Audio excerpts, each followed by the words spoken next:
Hey, it's Ryan with the Barn Strength and Conditioning. So today we're talking about kettlebell swings. Why all the kettlebell swings? I know I get it a lot. I'm sure a lot of CrossFit gyms get it a lot. Why do we do so many kettlebell swings? Well, in short, it's just a great movement. There's so many things we can get out of it.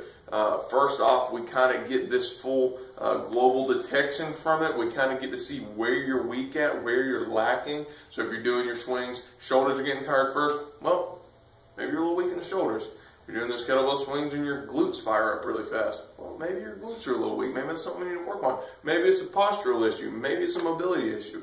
Maybe we can just look into that a little bit deeper and solve some problems and boost that athleticism overall. So the different types of swings, we got a few different types we can look at. We got our Russian. Everybody loves a good Russian swing, nice and easy, still popping that good hip hinge position, keeping those knees back, keeping those hips back, keeping that back tight, extending through, coming straight up to eye level, letting that weight free fall back down. Or we can go American, where we're going all the way overhead. My ear comes behind, stays in front of my arm goes way back. I'm getting my body in a straight line.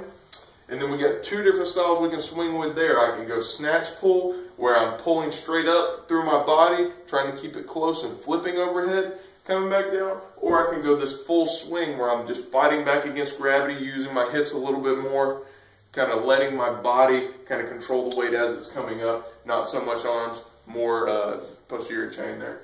Then, I see it every time. Every time we start these kettlebell swings, everybody wants to start using their arms. Arms first, only arms.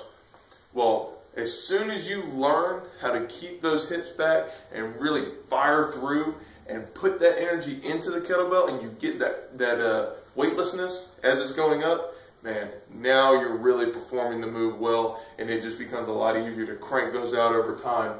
You know, you got to get the most bang from your butt. All right, here we go. We're going to look at some different ways we can swing it.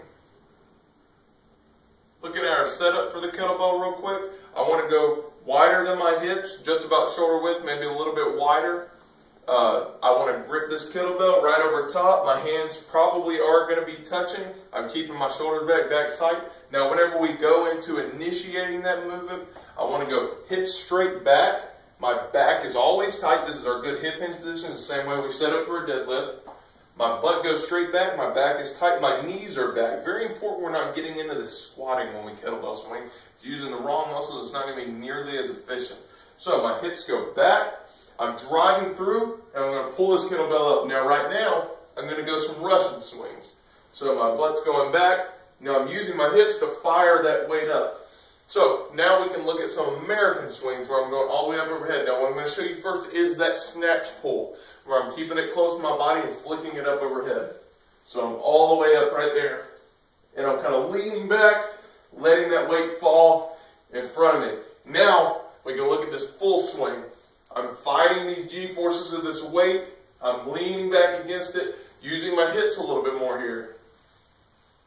So I'm pushing all the way back against that weight. Big, strong pull from the hips. So let's get these kettlebell swings in. Let's do these bad boys a couple times a week, get that beneficiary from it, and let's get better this week.